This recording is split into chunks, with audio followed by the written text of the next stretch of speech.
Morning. A couple years ago, in the summer of 2019, there was a Pan Am Games tournament.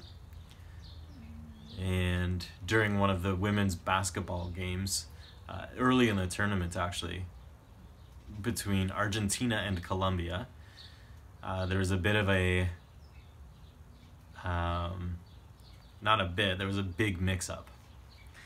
So Argentina was the visiting team and Colombia was the home team, and when both of those basketball teams got to the game, they realized that Argentina's team had come wearing the wrong jerseys. So Argentina had these dark blue jerseys on, which were really similar to Colombia's, and since they were the visiting team, Argentina was tasked with finding new ones. They were supposed to wear white jerseys. And so they gave them 15 minutes to get these new jerseys, and they couldn't get them in time. As a result, Argentina was forced to forfeit the game, and Colombia was given the win. But also as a result of that penalty, Argentina was not allowed to compete in the medal rounds, which is crazy that right from the get-go, one of the first games, if not the first game that they played, because they were wearing the wrong jerseys, they didn't have a chance to win. They didn't even have a chance to complete the tournament, really. And I thought that was such a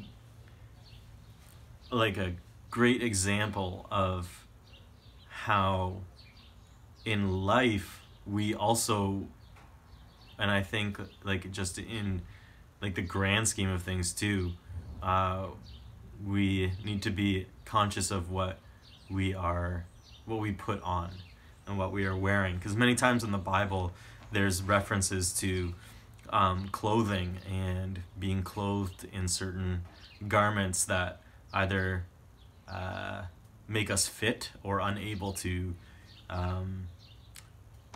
compete or to really stand against judgment. So there's a really interesting vision that Zechariah has in Zechariah chapter 3. So he has this vision of a high priest named Joshua, and Joshua's standing before the angel of the Lord and Satan's ready to accuse him. I mean, we find out that Joshua is wearing these really filthy clothes, and so Satan's ready to accuse him and say he's not fit, he's not ready. And the angel who's standing before him tells Joshua to remove his filthy clothes, and he says, take off all your filthy garments. I'm going to give you pure garments. I'm going to give you clean clothes. And he says, I've taken your sin away, your iniquity away. I've given you something new to wear. It's really cool because then the angel of the Lord actually goes on to talk about how he says to Joshua, just like I did this to you, for you, I'm going to do this for everyone in the span of one day. Kind of forecasting Jesus' work on the cross. So thinking about clothing and what are we putting on and how does it look? I mean, when we're first born, we're given those filthy garments. We're born into Adam's original sin. We're born into this humanity that we cannot escape. And after that, we just continue to layer on sin after sin after sin. And so there's this really disgusting layer of dirty clothes on us. But God is ready and willing to give us new garments, to give us clean clothes.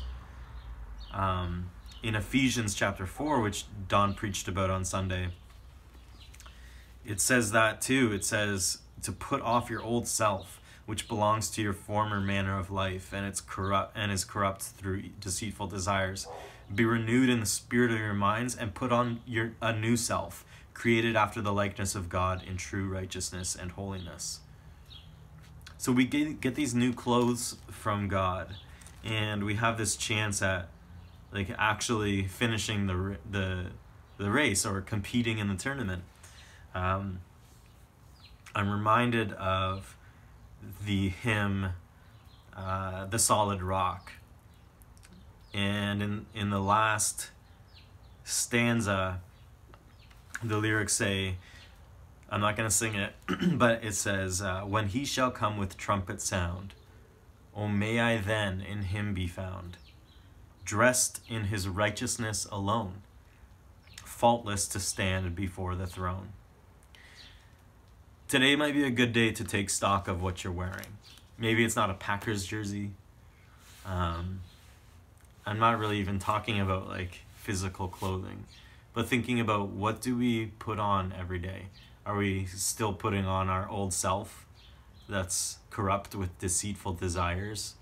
Or are we putting on the new self that is created after the likeness of God in righteousness and holiness?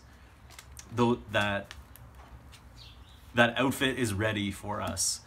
We just need to ask God to help us put it on. So I hope you have a great day and a fantastic week as well. Yeah.